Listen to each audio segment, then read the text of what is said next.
No cemitério da Saudade, na tarde desta sexta-feira, o corpo de Arlindo Alves Oliveira, 59 anos de idade, tratorista, ele que morreu esmagado pelo próprio trator num acidente que aconteceu no início da noite desta quinta-feira, feriado de Corpus Christi, na Fazenda do Estado. Arlindo Alves Oliveira, confirmando, tinha 59 anos e morreu no local do acidente.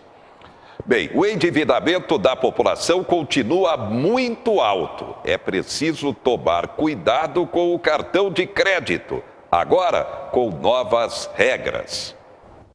Com a mudança, os bancos e as instituições financeiras vão poder definir um percentual mínimo de pagamento para cada cliente, de acordo com o perfil e o relacionamento dele com a instituição.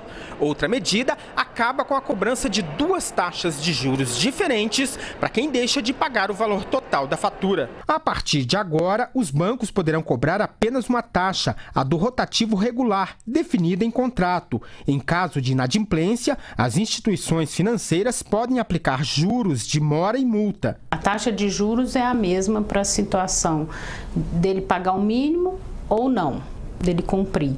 Agora, se ele não cumprir o pagamento mínimo acordado contratualmente com a instituição financeira, né, a emissora do cartão de crédito, ele, além dessa taxa de juros, ele está sujeito a pagamento de mora e multa. Essa é a diferença, mas a taxa de juros é a mesma, independente dele pagar um mínimo ou não. O planejamento do uso do cartão é a melhor forma de evitar os juros altos dessa modalidade de crédito.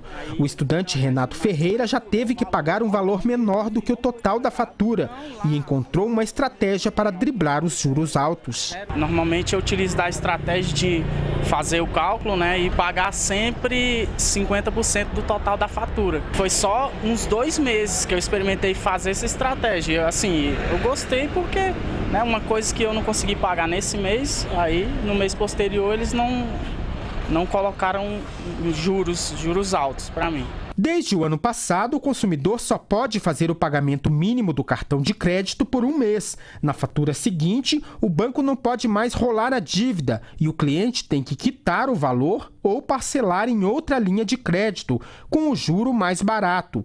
Essa regra está mantida. O planejamento do uso do cartão de crédito é a melhor forma de evitar os juros altos dessa modalidade de crédito. Este consultor de finanças pessoais defende que as pessoas usem o cartão de crédito para pagar contas do dia a dia, mas sem comprometer a renda do mês. O cartão de crédito precisa ser usado como se ele fosse dinheiro. Então, antes de usar o cartão, pergunte-se: posso pagar em cheque? Posso pagar em dinheiro? Posso pagar no cartão de débito? Se a resposta for sim, você tem dinheiro. Então, você também pode usar o cartão. E qual é a finalidade de usar o cartão? Qual a vantagem de usar o cartão de crédito? Única e exclusivamente pelos pontos. Porque você vai ter que pagar de um jeito ou de outro. Agora, se as pessoas pensam ao contrário, não posso pagar com cheque, não posso pagar com cartão de débito e muito menos em dinheiro, então eu vou usar o cartão, o que ela está fazendo? Ela está contratando um crédito com as maiores taxas de juros do mundo. Então ele está fazendo uma grande bobagem. Como a gente já debateu aqui, o planejamento é o melhor caminho para a utilização tanto do cartão de crédito como do cheque especial. Só utilizar o dinheiro que você tem ou irá ter, com certeza. Destaques do momento: com o fim do movimento dos caminhoneiros, Porto de Santos deve voltar à normalidade para as exportações em 10 dias. Correios, em até 15 dias, normalização do envio de encomendas. A empresa aérea Azul, que é a que atende Marília, teve prejuízo de 50 milhões com a greve, com o cancelamento de voos. Juízes federais não poderão ter remuneração extra por plantão. Ainda, decreto reajusta valor mensal do Bolsa Família. O limite passa a ser de R$ 205 por família. Venda de veículos aumenta 2,5% em maio, apesar da greve dos caminhoneiros. Acumulado no ano chega a 16,2%. E venda de caminhão, atenção, crescendo 8% em algumas áreas e caindo até 10% em outras, ou seja, a instabilidade que prevalece na economia.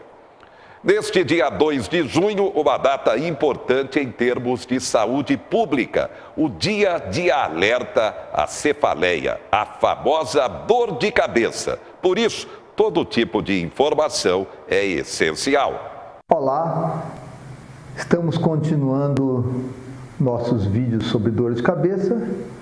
Hoje eu vou abordar um tema também sempre muito comum, todos os meus temas são de milhões de brasileiros. Por que minha cabeça dói todo santo dia? Aqui também, cerca de 5 milhões de brasileiros têm dor de cabeça todo santo dia. E por que isso acontece?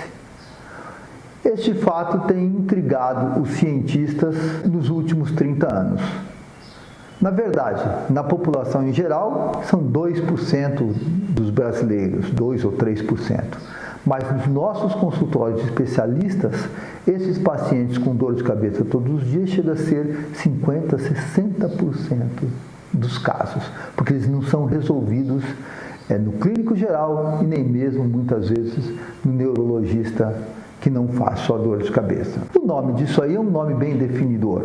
Cefaleia, quer dizer dor de cabeça, crônica, porque faz tempo, e diária.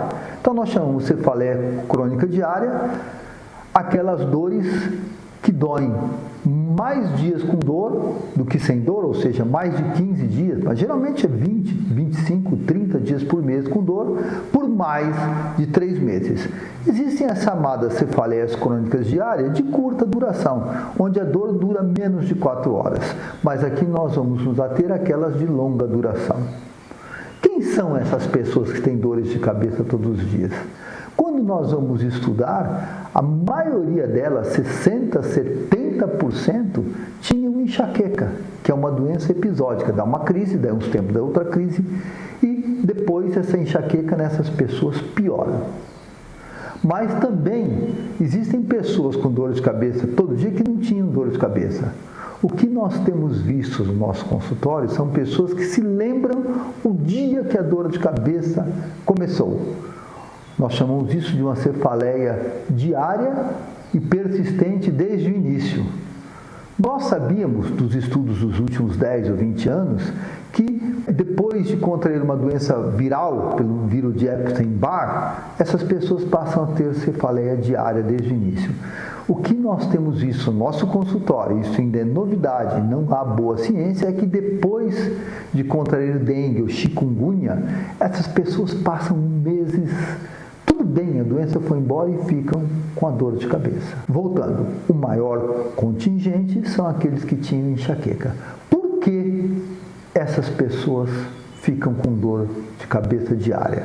Na verdade, as coisas se passam assim. Como nós vimos, 15 a 20% das pessoas têm enxaqueca.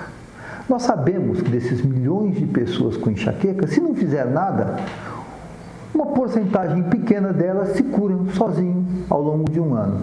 A maioria ficam com a frequência estável de crises e uma minoria, as crises vão se tornando mais frequentes, até se transformar nessa cefaleia crônica diária.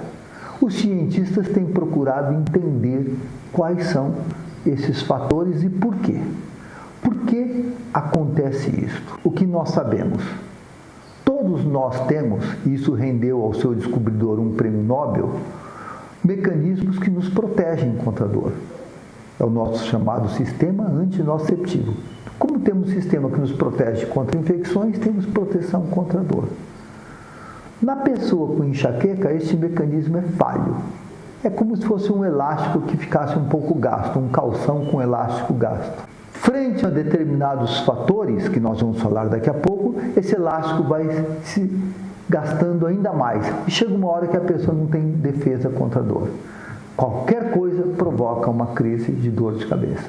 Então é uma falência do sistema de defesa contra a dor. A pergunta, Quais são os fatores envolvidos nessa cronificação da enxaqueca? Aquela crise que era 1 ou 2 vezes por mês aparece 15, 20 vezes por mês. Existem fatores que nós chamamos não cambiáveis, que não dá para mudar. Por exemplo, o simples fato de ser do gênero feminino é um fator de risco muito mais provável que uma mulher tenha dor de cabeça crônica diária que um homem. Ser de baixo nível econômico, baixo nível social ou ter sofrido traumatismo craniano. Então, esses fatores são difíceis de serem mudados. São chamados fatores não cambiáveis. Pouca coisa a desfazer com eles. Por outro lado, há aqueles fatores passíveis de sofrer intervenção. São os fatores cambiáveis, são sobre os quais nós vamos discorrer. Primeiro, a frequência de crises. Quanto maior a frequência de crises, maior a chance de cronificar. É aí que o médico vai agir, na frequência de crises. Nós temos que fazer tratamentos eficazes e efetivos para diminuir a frequência e a intensidade e a duração dessas crises. Outro fator modificável, obesidade. Nós sabemos que quanto maior o peso, maior o risco de desenvolver cefaleia crônica diária. Abuso de analgésicos. Paradoxalmente, quanto mais analgésico a pessoa usa, mais dor ela vai ter. O analgésico provoca tolerância e dependência, o que será tema de aula futura. Alterações de sono e alguns transtornos psiquiátricos. Se a pessoa ficar deprimida, aumenta a chance de cronificar a enxaqueca, ansiosa, mas principalmente um grupo que são chamados portadores de transtorno de personalidade. Qual é o dever do médico? Agir sobre esses fatores. A obesidade, evitar tabagismo, tirar o abuso de analgésico e combater a enxaqueca. Em geral, o prognóstico é muito bom, mas há um grupo de pacientes que desafiam o especialista. Esse grupo de pacientes, quando nós formos estudar, nós vamos ver que são aqueles que têm transtorno de personalidade. Nada para ele está bom. Transtorno de personalidade é uma coisa que não atrapalha a pessoa. Todos os outros estão errados, menos ele. Esse paciente é desafiador para o médico. E o outro que nós estamos tendo problemas em lidar, mas nós estamos pegando a maneira de lidar, são aqueles pacientes com cefaleia crônica diária pós-infecções virais. Por outro lado, a grande maioria dessas pessoas com dor de cabeça todos os dias respondem de maneira muito boa ao tratamento com especialista. E onde eu encontro especialista? No site da Sociedade Brasileira de Cefaleia, sbcefaleia.com. Também recomendo que vocês acessem o nosso canal, Doutor da Dor de Cabeça, Carlos Alberto Bordini. Até a próxima! Tá aí, deste dia 2 de junho, Dia Nacional de Alerta à Cefaleia, a famosa dor de cabeça. Você conferiu aí. E a gente continua falando sobre saúde, higienização do aparelho de telefonia celular. É um tema realmente muito sério. Durante as aulas, na caminhada, na corrida, no passeio com o cachorro, o celular está sempre junto. A gente acorda com o celular, vai dormir com o celular. A gente pega a mão aqui em todos os lugares, depois pega nele. Até na hora de comer eu mexo. O contato das mãos com o smartphone nos mais diferentes lugares é a combinação perfeita para a proliferação de micro-organismos. Um estudo feito nos Estados Unidos identificou colônias de bactérias em 80% dos aparelhos analisados. Mas calma, não é preciso se desesperar. Os micro-organismos estão em todos os lugares. Alguns podem ser nocivos para a nossa saúde quando presentes em grandes quantidades em objetos que manipulamos com frequência, como o celular. A pele, pelo maior contato, é uma porta de entrada para as bactérias. Uma acne, uma porta de entrada é quando está um cortezinho, ou a pessoa fez um procedimento, por exemplo, um microagulhamento, ou um peeling, ou um laser. Essa pele, ela está mais permeável. Então, quando você encosta o celular ali, cheio de bactéria, a pele estando permeável, ou seja, aberta em algum local, aí você vai ter uma infecção. A dermatologista também recomenda a higienização diária do celular com produtos específicos. Existem produtos hoje, tipo limpa-tela, que você pode limpar o próprio celular a hora que quiser. Fazer isso uma vez ao dia, pelo menos, é o ideal. Pode levar junto na bolsa e sempre dar uma limpadinha, mas eu aconselho fortemente o uso do fone de ouvido. E aí você pode até colocar só em um ouvido, não tem problema, mas deixar ele sempre com um fone, é a maneira mais segura de utilizar o celular.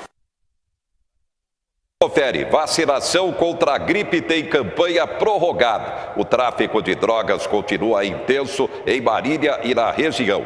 Acrobata circense, nascido em Marília, morre em acidente na Itália. A gente volta já já.